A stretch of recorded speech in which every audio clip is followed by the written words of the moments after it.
Okay, this is the Game is on 100 here with the video, and in this video I'm going to be talking about The Miz, how he is the WWE champion right now.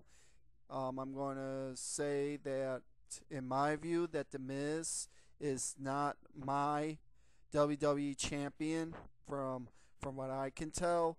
The Miz is a joke for him being called the WWE champion at this moment.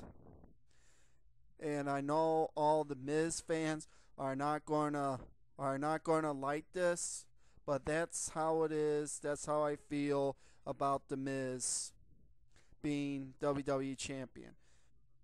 And in this video, I'm going to be talking about why the WWE did make the Miz be WWE champion. And also, I'll give a few examples of what is the right way how to build a superstar into being a future WWE champion. First off, we look at The Miz. The Miz didn't do nothing to me too particular. He did win the Money in the Bank at the Money in the Bank pay-per-view this past year, and he was sort of as a future up and comer. I could understand why they want to have The Miz win the Money in the Bank.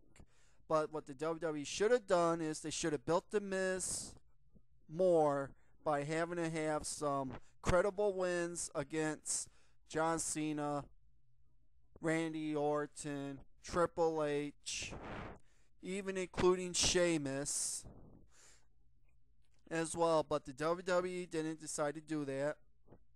And that's why I call The Miz a joke. Because we all know that the WWE title right now is just a mere toy or prop as to what it's coming to be, because it has lost a lot of prestige as to being just giving this title to whoever the WWE wants to lose. The title loses a lot of prestige when they do that. And The Miz, as being a credible WWE champion, I don't think The Miz is not credible as being a WWE champion. He should have been booked the proper way. I would have had The Miz cash in his Money in the Bank contract sometime next year. I would have had him cash in sometime, like I said, sometime next year when he has some more credible wins of being a future up and coming WWE champion. Now, the examples of who did it the right way are the Ultimate Warrior. He was built properly into being a future WWE champion. As we all know, the Ultimate Warrior came in. He was built as to being a destructive individual going through everybody in his path.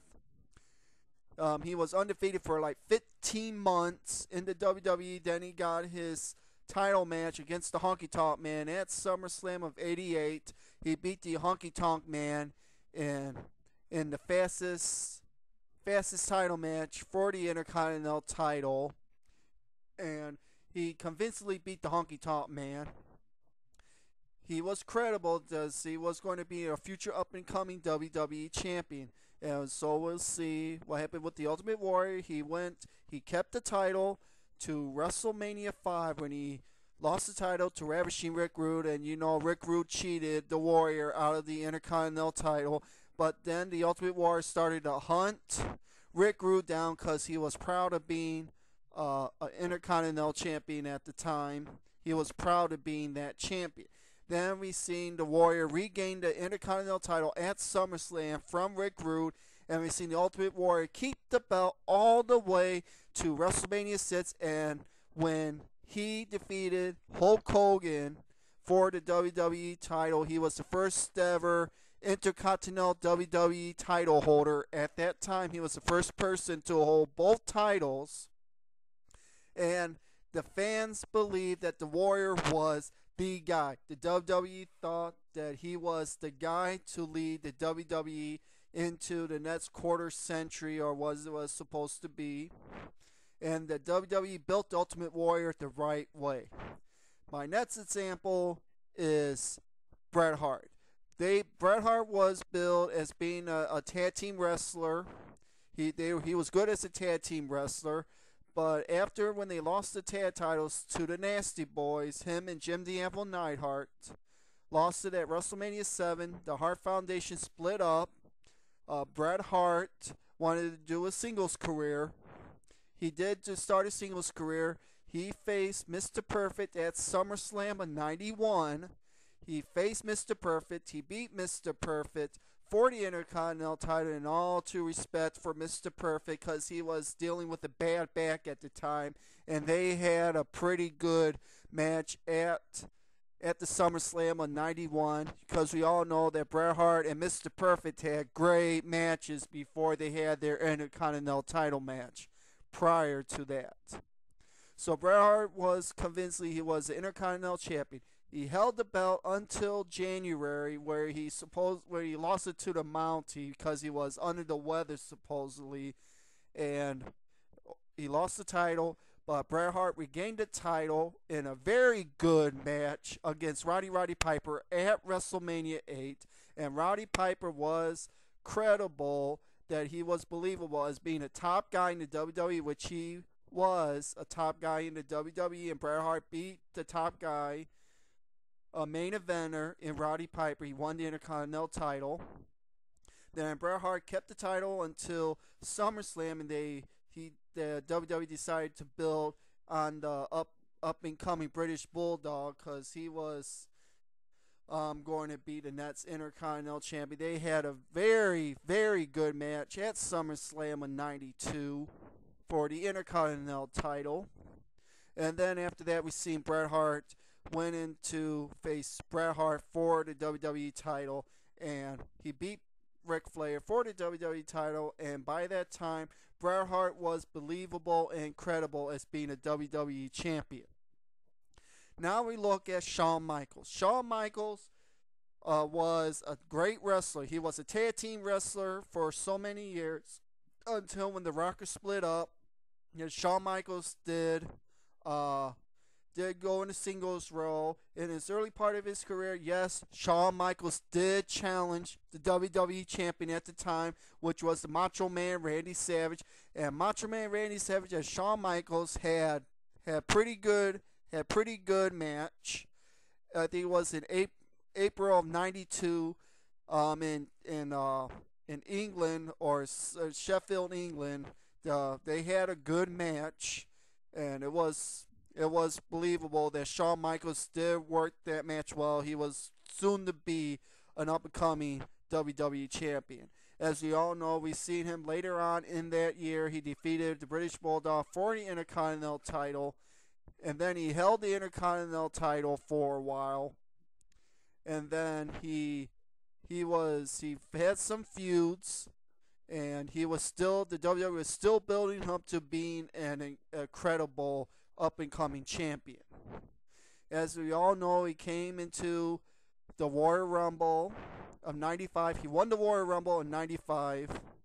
He went into WrestleMania. He almost beat Kevin Nash for the WWE title, but that didn't come to happen. They made Shawn Michaels look strong in the process. Then he got into a little feud with Jeff Jarrett over the Intercontinental title. And then, by that time, Shawn Michaels went into the Royal Rumble of 96, win the Royal Rumble of 96, go to WrestleMania, and defeat Bret Hart for the WWE title. And by that time, Shawn Michaels was credible and believable as being a WWE champion. And my last example as being a true credible WWE champion is Stone Cold Steve Austin. Stone Cold Steve Austin came in 1995, late 95, early 96. He was dubbed as the Remaster. He had Ted DiBiase as his manager. He was floundering. No one didn't care about Stone Cold Steve Austin at the time. Then after when DiBiase left the WWE, Stone Cold was on his own, and the WWE had Stone Cold Steve Austin win the King of the Ring tournament, and that was another stepping stone for winning the King of the Ring. You know he was going to be a future WWE champion.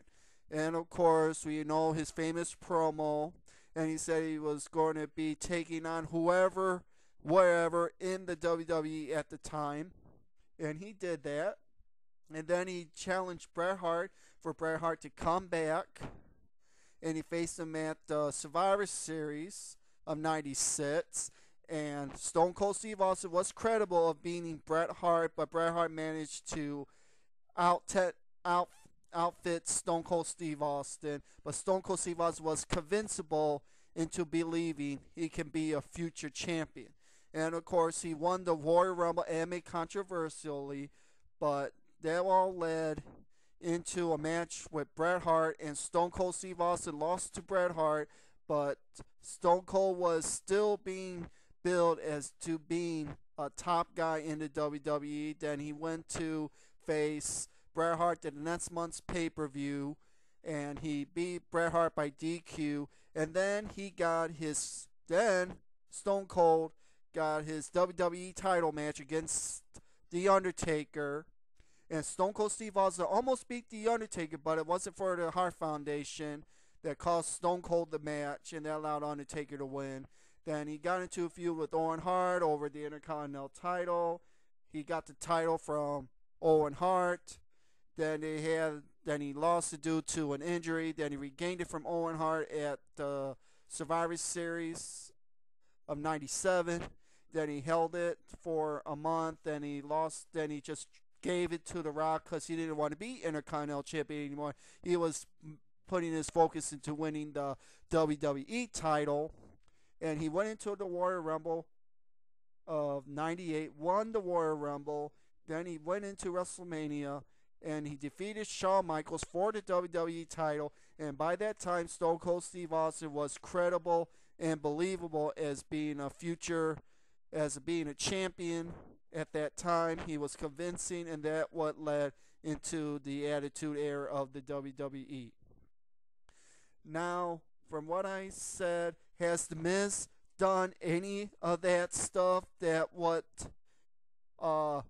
he did? No, he didn't. He didn't defeat any credible top guys to be a proper WWE champion. They should have booked The Miz better than what they did. Same thing like last year, what they did with Sheamus. And we all know what Sheamus did, and he surprisingly beat John Cena at last year's TLC pay-per-view, and no one didn't think that Sheamus was going to win, but the WWE decided to put the belt on Sheamus. And they should have built Sheamus the right way, but they didn't do that either. So the WWE was very careful on who they put the belt on, and they built the guy the right way to being a future champion, and that it could be the champion of the company, that it could be believable and make the fans believe that they truly deserve to be champion. So all you Miz fans out there, I know you guys are happy that The Miz is the WWE champion, but The Miz is just a mere joke right now. I don't see him as being a WWE champion in my view. It's just like how I'm saying that this is just literally a slap in the face of all the other people that did it the right way into becoming champion. And one other thing I gotta say is to all you Miz fans out there, we'll see how long The Miz will keep the title. I have a hunch that he's going to probably keep the belt, maybe past TLC, but he's going to probably lose it at the Royal Rumble or Elimination Chamber. He's going to lose it to a top guy in the WWE. That's how it is. They did that last year with Sheamus when he won the title. He kept the title until the Elimination Chamber. Then he lost the WWE title. So that's what I gotta say. You can leave a video response, leave in the comments what you guys think of this, and talk to you all later.